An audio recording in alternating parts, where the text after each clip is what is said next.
What I'm going to show you today are tomatillos.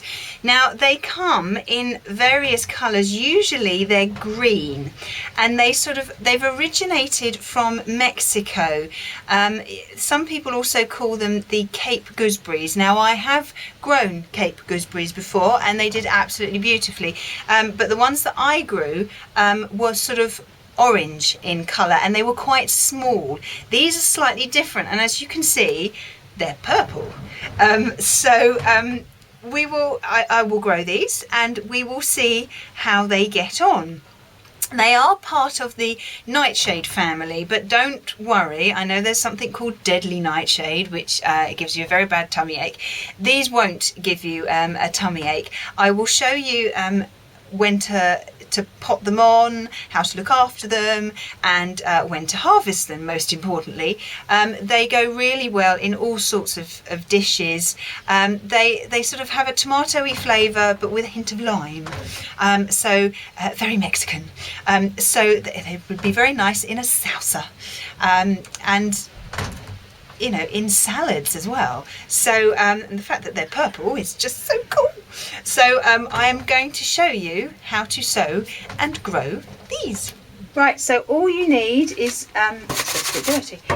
All you need is a little tray. There's only, I think, about 10 seeds in here, so not many at all, so you don't actually need much space to sow them. If you don't have any of these, you can always start them off in like a 3-inch pot, which will be absolutely fine. So I'm going to just fill this most of the way up with just some normal multi-purpose compost, level it off, pat it down very gently, just like that, and then we'll just give it a little bit of a water and let the water run all the way through, just like that.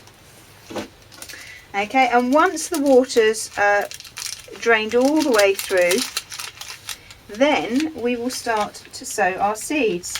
Because they are part of the tomato family, the seeds look like very, very tiny tomato seeds. They are really small. They're the same shape as tomato seeds, but just an awful lot smaller.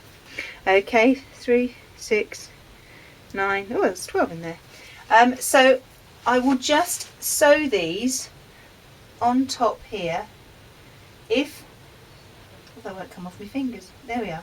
If you get a couple that fall on top of each other, then just separate them very gently with a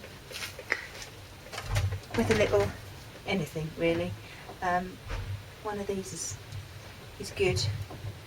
Okay, because obviously they need their little bit of space to grow, and when we move them into 3-inch pots, we don't want to disturb their roots. So just move them like that, okay? And once you've done that, just a tiny bit of compost on top. Not too much, because they are very small seeds. The smaller the seeds, the less amount of compost you need to put on the top, because remember, they've got to push through it. If it's a big seed, then it's got an awful lot of oomph to push through, but if it's a little baby seed, then it only needs a little bit of soil. That's the way that I think about it. If they're tiny seeds, like strawberry seeds, you don't put anything on top of them at all, okay, because they are just so small. So gently tap it down. And then we don't need to water it again, because any of the water that's on the compost already will actually soak up. So we won't water them until it's dry, because we don't want to rot the seeds. Right, so I will stick a label in those. I will keep them in the greenhouse, and if it gets cold at night, I will put some protection over the top of them, like a propagator lid.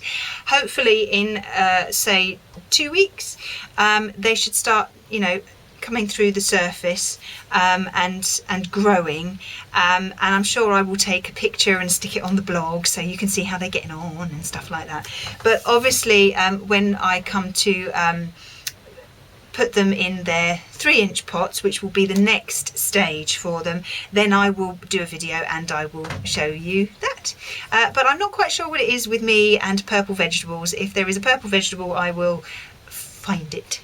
It just looks interesting, really. Don't like being bog standard, do I? You should know me by now.